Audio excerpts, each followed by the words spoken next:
Welcome to Talkin SEC.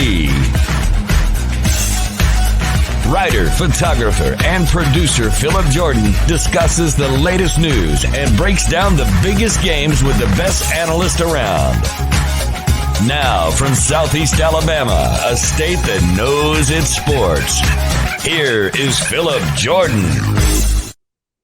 What's up, everybody? Welcome into Talking SEC. I am your host, Phillip Jordan, from Last Word on College Football at 96.9 The Legend in Dothan, Alabama, where I'm the in-studio host and producer, Dothan Wolves Football. On today's episode of Talking SEC, we're going to be talking all things Ole Miss football. I'll be joined by Jared Redding from Inside the Rebels, part of 247 Sports. We will break down the Rebels' win over the Auburn Tigers this past Saturday, a 48-34 win. We'll get the Ole Miss perspective on what's going on with Auburn and Bryan Harsin, and we'll preview their matchup with the LSU Tigers for this upcoming Saturday.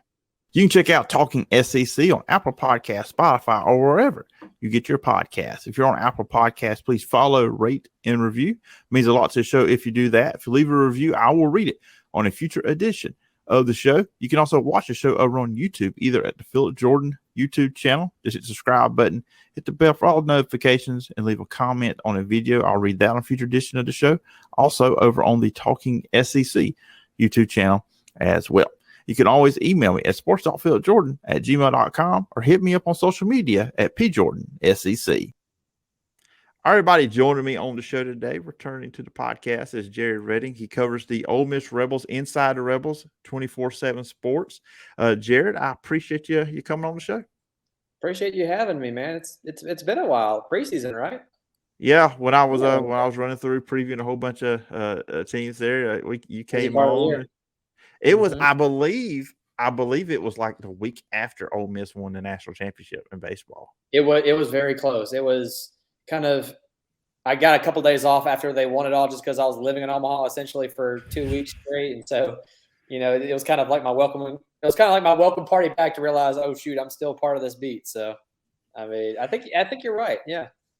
Because I believe one of the questions I asked was, could the football team use the momentum of the baseball team into the season? And now we're looking at a 7-0 football team. So maybe I hit something right there. You spoke it into existence, mate. Knock on wood. We'll see. Yeah, absolutely. And like I said, they're 7-0 right now, coming off the win over Auburn. And I know Auburn's not good this year. They're 3-4 now, but I know that had been a series where Ole Miss hadn't had a lot of success lately. Auburn had won 6 in a row. Just how big a win was that for Ole Miss? I mean, like I said, I know Auburn's not a good team, so it's not like you're beating a great team, but still, for the program, you lost 6 years in a row to that team, and it just kind of getting to that 7-0 mark too. Yeah, I kind of think it's a big win, depending on who you ask, because if you ask an Ole Miss fan, you have beaten. It's like the last time you beat Alabama. Actually, the last time you beat Alabama was also the last time you beat Auburn, and that was in 2015 when Ole Miss beat Auburn at Jordan-Hare. But ever since then, it's been 6 straight losses, and really historically has kind of been a boogeyman to Ole Miss. If you look at the series history going into this matchup, I think it was like 35-10 in favor of Auburn, and Auburn was 13-3 in Oxford. And I saw a stat going into the week where it was like, the last 3 times that Ole Miss beat Auburn inside the Hemingway Stadium, Auburn got rid of their coach. And if you look at Auburn and their situation right now, it's kind of like, is this kind of written in the stars, so to speak? But, obviously a lot of tough things at Auburn. But I think it was a big win for Ole Miss as a program, just simply because it's the next game. And you're entering an absolutely brutal stretch coming up where you already got your non-conference opponents out of the way. You got your 2 SEC East alternate opponents out of the way, including the one that you play every year in Vanderbilt. Now you have 6 straight SEC West opponents. And with, the parity in college football now, even if you look at Auburn, who is reeling at 3-3, look at the struggles in the offensive line, thinking if Robbie Ashford is the guy, what's Bryan Harsin's career going to look like? It's a team that you can never take lightly. One, because of for whatever reason, their just monumental success against Ole Miss, and 2, because it's simply just the tough nature of the SEC. So I think for Ole Miss, it was a big win for that reason, just because you got to that point. and you're 1-0 at the end of the week. And that's something that's big about this Ole Miss team compared to years past is they're focused mainly on just kind of going 1-0 every week. And if you listen to the pressers and you listen to the post game and you listen to pressers on Mondays and Tuesdays, they don't have a certain amount of time to kind of dwell on that game before they wad it up, throw it away, and kind of go to the next one. And so, after tomorrow, where they're obviously going to be asked a couple questions about that Auburn game, it's going to be straight, full-on, full-force LSU, like it's kind of already been already. So I think in those two ways, it's a big win just because of the series history standpoint and obviously the season and where Ole Miss is at. Yeah, and it was quite an interesting game on Saturday too because going in, my thought was Auburn's defense would probably do it against Georgia, play good early, keep them in the game as long as they could, and then second half Ole Miss wear down the defense and they would pull away. Well, that was obvious because Auburn defense didn't show up at all in this one. They got ran all over by Ole Miss, 448 yards rushing in that game. The exact same amount of yards that Jackson Dart threw the previous week against Vanderbilt. So it's kind of like they aired it out and then they ran the ball. So you kind of have two sides of the same coin of a Kiffin offense, if you will. If they pull that, if that number is somewhere in the LSU game, I'm going to think something's going up with Ole Miss somewhere. But they jumped out 21-0, which Auburn had some turnovers, had some quarterback switching in and out with Robbie Ashford and TJ Finley, which Robbie Ashford made some mistakes. And then Auburn's offense picked up. So it was kind of a weird back and forth game. And then the onside kick was just huge because I felt like at that moment in the game, then you put yourself up by 2 scores when you followed that with a touchdown. And Auburn just couldn't catch up because their defense was it couldn't stop Ole Miss because they're running in the best rushing attack in the SEC was doing their thing. What was your big takeaway from the game overall through the 4+ hours? Because we did also have that lightning delay in there. Yeah, thank you for reminding me about that. It really was kind of weird because I think it's just yet another microcosm of Ole Miss has the talent to compete with anyone in the SEC, but can they ever put it together for 60 minutes, whether it be in conference play, non-conference play, an SEC East opponent, an SEC West opponent? It's something that Ole Miss has never really done all year long. But they got it in them because you've obviously seen it in spurts. And that's something when you ask Jackson Dart and you ask any of these other players, it's like, why can't we put it together for 60 minutes. And, you look at those first 15 minutes and slightly over, look like they were just going to run Auburn out of the building early. And maybe, something happens to some coaching and leadership changes maybe happen in the locker room at halftime. Who knows? But, I think the big edge that Ole Miss had going into this one, obviously, was Auburn's offensive line has had a lot of struggles, whether it be injuries, whether it be guys really not stepping up to the plate to step up that role. And you thought that Ole Miss was going to absolutely feast up front. And that's kind of what they did early on. They caught, Robbie Ashford, a guy who was actually committed to Ole Miss for a period of time. It's a guy who Ole Miss really thought they were going to get before he went elsewhere. Just got caught where, he just had to just do something and didn't really make much out of it. But as the game kind of went on, I think they found a way to move the ball on Ole Miss by just kind of ramping up kind of the physicality in the line of scrimmage. But Ole Miss also missed a lot of tackles. Tank Bigsby, for whatever reason, continues to just terrorize Ole Miss on the ground. For whatever reason, I think this is his 3rd straight game where he rushed over 150 yards, somewhere kind of within that ballpark. But I think it was a combination of just kind of Auburn making some adjustments, but I think Ole Miss's defense really just kind of dropped the ball. And once again, when you're at that point, you're at home.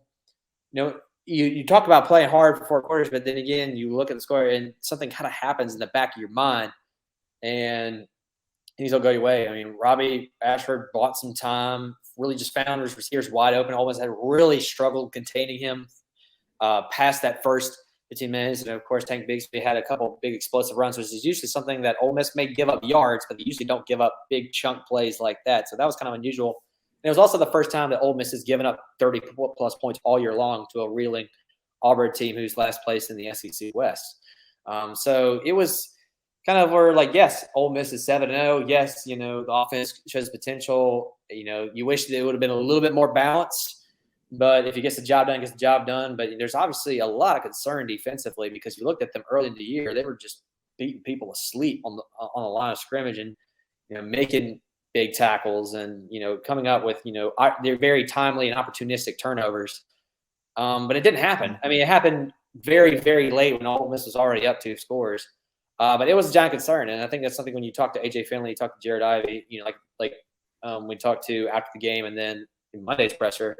That's kind of where they're at, where they're just they know that they can't stop beating themselves, especially going into Baton Rouge next week. So, it's a 1-0 game, but you have to look at the next 5 games because now that Ole Miss is now the front runner in the SEC West with Alabama losing. The only thing Ole Miss can control is what they can control, and if they do that and they do their job, you can go to Atlanta for the first time in program history, which is something that pretty much every team has been to the SEC championship, but Ole Miss, it seems like. Yeah, it would be wild if we end up getting that Ole Miss Tennessee matchup in the SEC championship game. I was talking to a Tennessee beat writer the other day, and we were joking about it. And it's like you need the tension in that place. You can cut it with a knife. You can cut it with a butter knife. I mean, just so still getting smooth but tangible. Hey, but Lane Kiffin got on the Tennessee fans' good side on Saturday with some of his comments during game day, and then what he tweeted after the game and during the game. So there's that. When we talked in the preseason, obviously the big storyline was the quarterback, Luke Altmaier, Jackson Dart. Of course, Jackson Dart has established himself as the quarterback. It seemed like just kind of watching the league. He's a guy. He makes a lot of great plays. He's a great runner, something you did not see at USC. But he does have those moments, and I think Lane Kiffin has talked about where he does force the ball. He throws interceptions. What's been your analysis, your grade on Jackson Dart so far as the quarterback? I think you hit it right there. Just trying to force things. And if you look at Jackson Dart's age and kind of where he's at in his college football career, it kind of reminds you of an early Matt Corral, if you will. Not just because of the jersey number. That's something that Matt Corral struggled with early on. That's why, despite throwing for so many yards in 2020 and being one of the top offensive leaders in the SEC, he couldn't stop turning the ball over, throwing interceptions. If they got behind the game, he would try to force a lot of things instead of just kind of letting kind of the defense going to him and trying to make things happen kind of on his own. And I think you saw that with business person Jackson Dart, through 7 games. There were the interceptions that he has thrown, or the interceptions mainly that he's thrown has kind of been mind-boggling. Of how could you not see that guy there? Mm-hmm. Or some of them were drops by receivers, kind of like what you saw in the Auburn game, where Don Domingo just let it out of his hands and Auburn picked it off and got a field goal out of it. But a lot of it, kind of has been forcing, and it kind of makes you scratch your head a little bit. But I think one thing that not really Ole Miss fan base has learned about the team, and I think maybe this team to a certain degree, is that Jackson Dart doesn't have to be Matt Corral. Mm-hmm. One, because you have 2 or 3 running backs who can be one of the SEC's weekly rushing leaders week after week.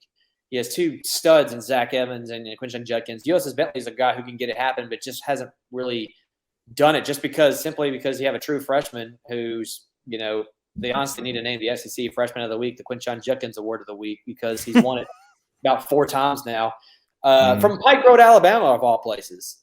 Not far from me. And he wasn't the flashiest recruit out of high school, but it was very much a massive steal for Ole Miss, to say the least. And he kind of has that it factor that a lot of freshmen don't have. And he also has some receivers, although they haven't really quite stepped up in the way that many fans would have hoped them to. They've had their spurts, like John Domingo's game where he had 247 yards receiving against Vanderbilt, or like he had against Central Arkansas, or a couple 100-yard games from Malik Heath. But not really much down kind of below that. But I think it kind of is a testament of this team, no matter what way they get it done, they just want to get it done. And I think that's where you're kind of at with this offense and with Jackson Dart. So coming out of this game, obviously, I would really want to get the perspective from somebody covers someone else in the SEC on what's going on with Auburn and Bryan Harsin. Look, anybody that follows the conference could look at that situation, or even the college football insiders all over the country. It's not a matter of if, it's when Bryan Harsin is no longer the head coach at Auburn. Just from the Ole Miss, they're in Oxford, in that perspective. What's been your thoughts on what's been going on at Auburn? Yeah, I don't know if I could speak to all the details just simply because I'm not around the Auburn program like, our 24/7 sports writer Nathan King or some of those other guys at Auburn Undercover. But it kind of seems like on the outside, this is kind of a testament to kind of where we are in college football, where it's what have you done for me lately type of thing. And Harsin, although he hasn't had long, there's some things and there's some certain numbers that you can't ignore. Obviously, after being a top 10 opponent in Ole Miss last year, which was probably the highlight of their season, they went on to collapse and lose the rest of their games at the end of the year and lose in the Birmingham Bowl, if I'm not mistaken.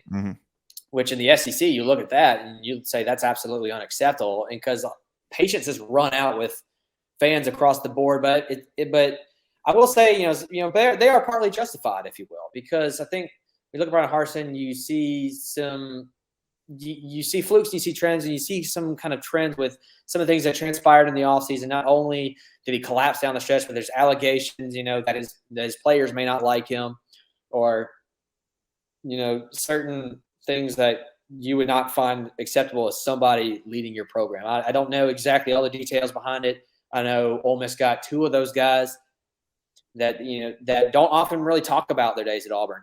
I mean, you say, yeah, I'm from Auburn, but this game is not worried about Auburn. I'm worried about Ole Miss going 1-0.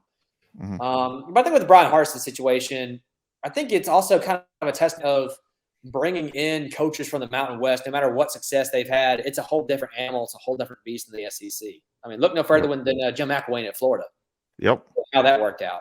And Bryan Harsin is probably winning however many games in the just absurd winning percentage that he had at Boise State.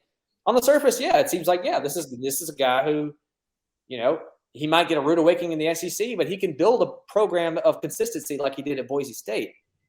But I think in the leading an SEC program, there's a lot more to that, especially when competing against, kind of the Joneses and the teams that are perennially national championship contenders, New Year's Six Bowl contenders. It's a tough time to be in Auburn, I would like to believe, from what you see on social media and all that. Some of the social media stuff, a lot of stuff is exaggerated across all college football, across all teams. But, this is a situation where it's like, if all this kind of goes around with Bryan Harsin, what is being done about it? Is it a buyout situation where they don't want to pay his buyout, or they're kind of doing their due diligence, maybe finding the successor behind the scenes?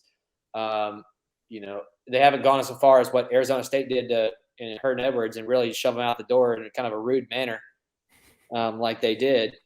But, I think this is kind of one of those where, I take you back when Ole Miss had Matt Luke in his final year at Ole Miss in 2019. It was a year that, despite coming off of, with all the sanctions kind of being behind, you knew you were going to have a bad football team. Despite having a very, very talented freshman class, they're 18 years old, going up against 22-year-old SEC kids. And it showed. And if you go into an SEC game expecting to lose, that's a dangerous place for your team and your fan base to be in. And that was the main culprit of firing Matt Luke at Ole Miss, is just because of the sheer amount of apathy. And all it took was a flip of the switch and one of the most energetic guys in college football to turn that on a dime 2 years later and then 3 years later. So maybe I don't know if you can compare the situation the exact same way with Ole Miss, but it's something that, Auburn's fan situation, their program situation is a very dangerous spot. And it's kind of set in motion, kind of losing out of 4 out of 5 games, even more. Yeah, it's got to a point, because I saw over on social media on Saturday, losing Ole Miss. Oh, well, we only lost 48 to 34. I said, well, that's a dangerous place to be when you're actually satisfied with losing by 14 points, because despite the the dysfunction there could be at Auburn with the top, Auburn has traditionally been a solid program, winning games. And, they've been a team that's competed for a national SEC title. So that's not a good spot to be in. And, of course, one of the rumored next coach would be a Hugh Freeze. Or I don't believe – okay, I know Paul Feinbaum threw this out there a couple weeks ago. I do not believe there's any way Lane Kiffin comes over to Auburn. I don't think that's happened. He'd be foolish to do so. He's got a good deal at Ole Miss. I think Paul Feinbaum's just trying to He's being Paul Feinbaum is basically what that was. It's the entertainment business. Yes. While I have admitted, I don't think I told you this when we did the podcast last time. Lane Kiffin is my favorite coach in all of college football. I always get a kick out of anything he's doing on social media. Just how I think he's the best play caller in college football. That's just how I feel about Lane Kiffin when he was offensive coordinator when he was doing that. Feel like you disagree? No, I agree. He says that he's one of the best play callers in college football, but I think more than being a play caller, I think he's a even better play designer. Yeah. Especially look no further than one of those touchdowns he had against Auburn, where he was rolling dart right, and so he's going to take off and run it, and then just raises the arm at the last second and finds Zach Evans wide open. I mean, that's one of those things where, you have to understand how the play is going to backfire if it backfires, how the play is going to work, understanding the defense that Auburn does to have the best possible shot of that play to work. So, I mean, I agree in that respect. But a play designer, I think, is another. You could throw that in the reasons why he's so coveted across the board in college football, especially with ones that maybe in Auburn's situation. Yeah, but like I said, I don't believe that. I believe it's going to be a former Ole Miss head coach that leads the Tigers next year, being Hugh Freeze. It would be. I'll tell you. Even before I really got into the media business, so Hugh Freeze was hired in 2012. For reference, I was in the 8th grade when Hugh Freeze was the head coach, and you look at how. I'm not saying college football has changed. I mean, because it obviously has, but just kind of how do I put this? Kind of, pureness, integrity, because that's something that Hugh Freeze, was, on the surface all about, at Ole Miss. Is he a perfect guy? Absolutely not. There's only one man on this earth that was perfect. But he was a guy who was kind of seen like a guy who could not only win, not only, beat, Alabama teams and, compete for Atlanta, but, he was the good old, he was kind of the good old boys club, if you will, not only within like kind of the Ole Miss fan base, but with just, of what we like to think with football in the South, mixing, Southern culture and football. Obviously, a lot of things have been uncovered, not on that front, but just as an athletic program as a whole. And, whether you agree or disagree with the way the NCAA handled the Ole Miss case, whether you didn't agree or disagree with the way Ole Miss handled the fan base, Hugh Freeze on a coaching surface is one of the better coaches in college football. He's one of the better offensive minds in college football. Is he Lane Kiffin level? I doubt it. But he is a guy who gets the best out of his players. He genuinely loves every single person who comes through that room. And family, people talk about family, but Hugh Freeze really showed what family was all about at Ole Miss. There's not I can't think of a single person who was just absolutely glad that Hugh Freeze is gone, just based on who he is as a person. On a personal level. Yeah. Did he do some bad things? Improper conduct? Absolutely. But you can't deny that he belongs in college football. Look no further than what he's done with Liberty and making them perennially competitive. You look at some of the offenses that he's built at Arkansas State and at Ole Miss.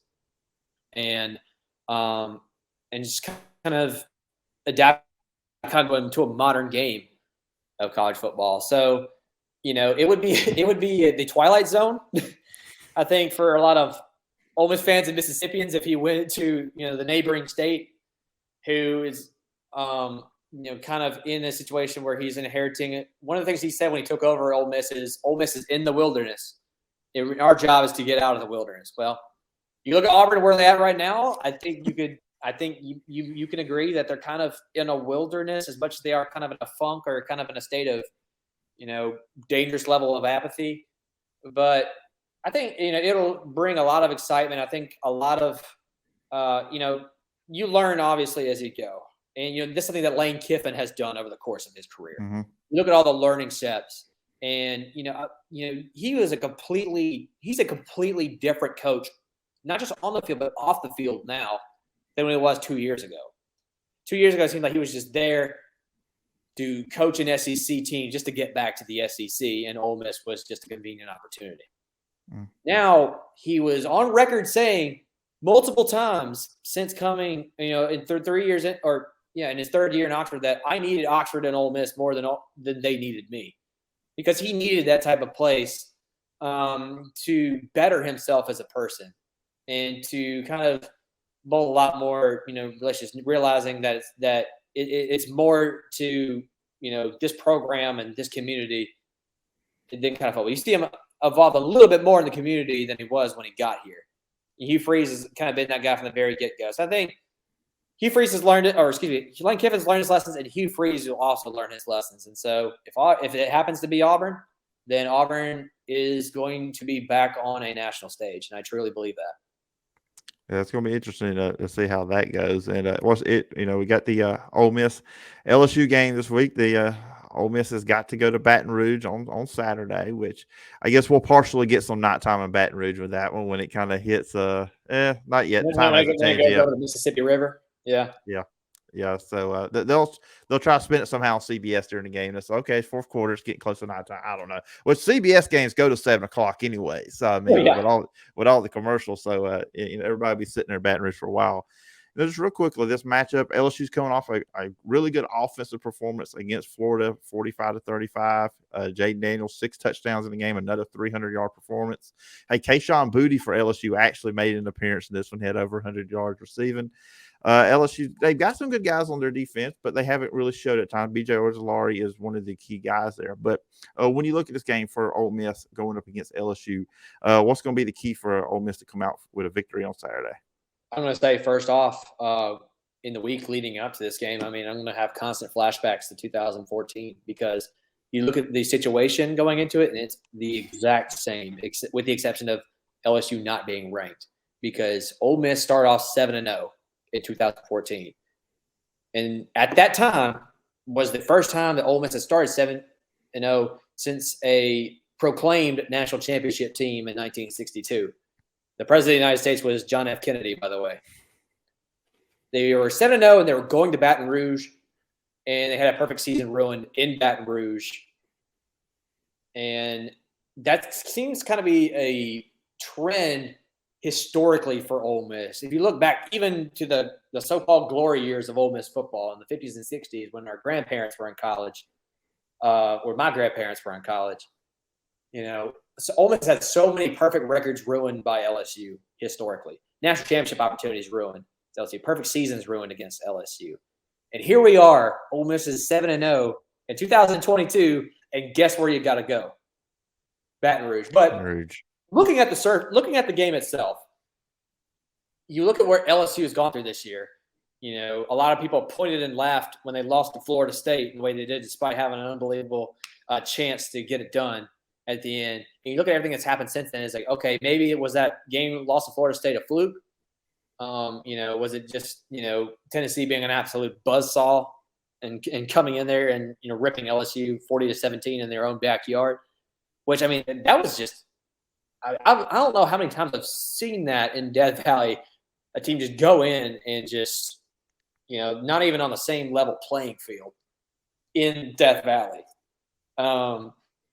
And so I think, when Vegas oddmakers, they gave it the advantage to Ole Miss by 3, and then all of a sudden that jumps to LSU 1. I think, they got some good reasoning behind that, because I think they figured it out offensively. While their defense is, kind of a work in progress at times, and they've had their fair share of struggles that time.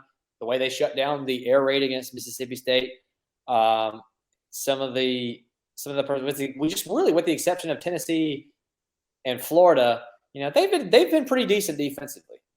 And you look at where Ole Miss is at right now is, they can do – at times they can do a particular thing at will, whether it be run or pass, mainly run.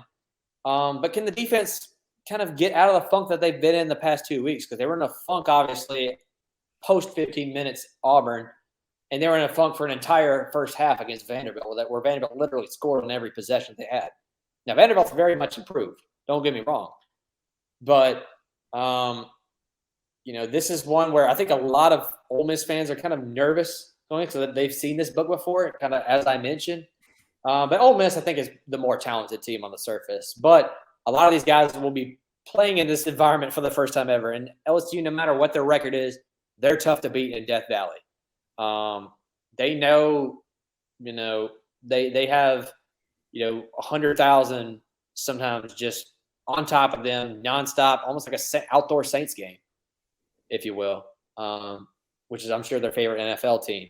But it's going to be very, very interesting. I think one of the things that's got to be done is, can Ole Miss get back to the fundamentals, clean things up defensively, and can Ole Miss not beat themselves offensively with penalties, with false starts, drop passes, missed assignments?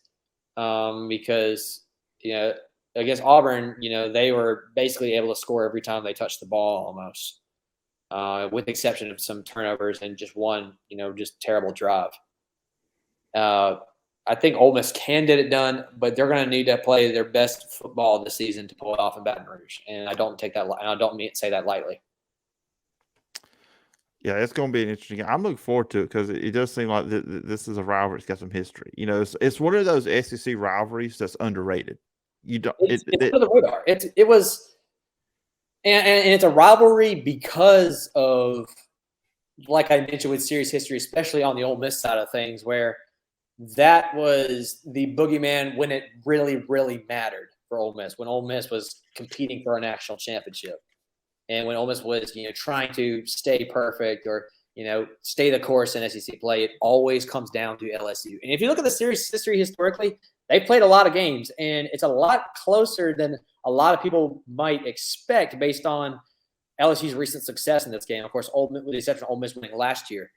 But, it's a lot because a lot of people think. And Ole Miss and LSU, they've had so many weird and crazy games. You go back to 2020, where Ole Miss couldn't stop turning the ball over and defense was optional. You look back to 2014, 10-7 final, where Bo Wallace throws a boneheaded interception at the end to lose it. 2009, where Les Miles failed the clock management 101, going down to the goal line. So many twists and turns, but this is Death Valley, and as they say, this is where visiting teams' hopes of winning often come to die sometimes. But Ole Miss is hoping that's not going to be the case. But we'll see.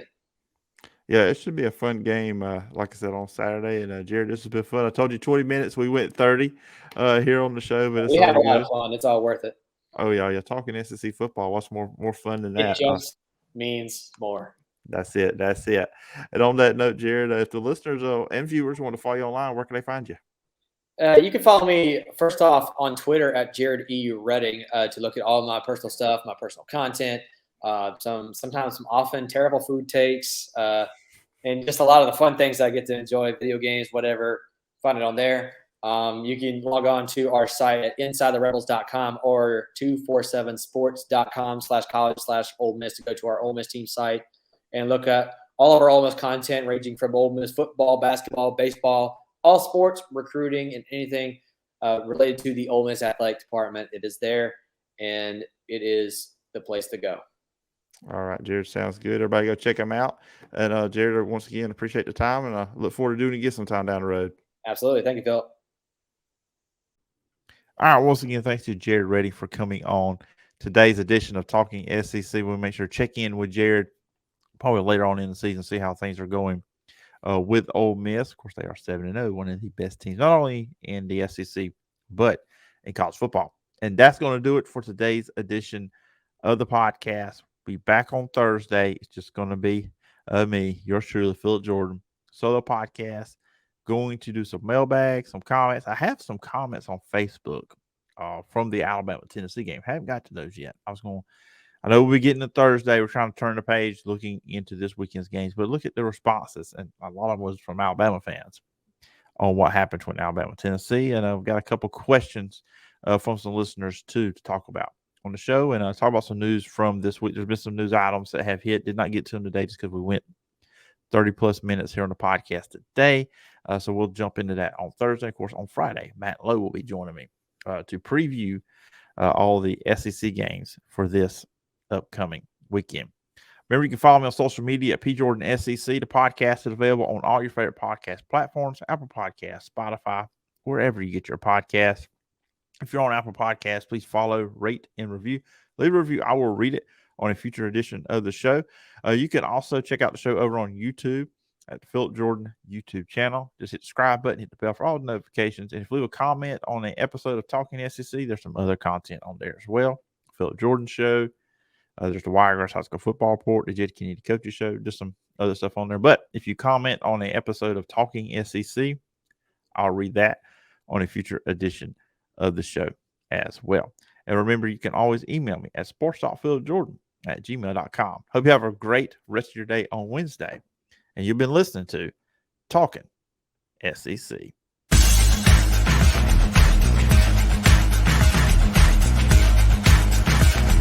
Thank you for listening to Talkin SEC. Follow Phillip on social media at PJordanSEC and the show at Talkin SEC Pod.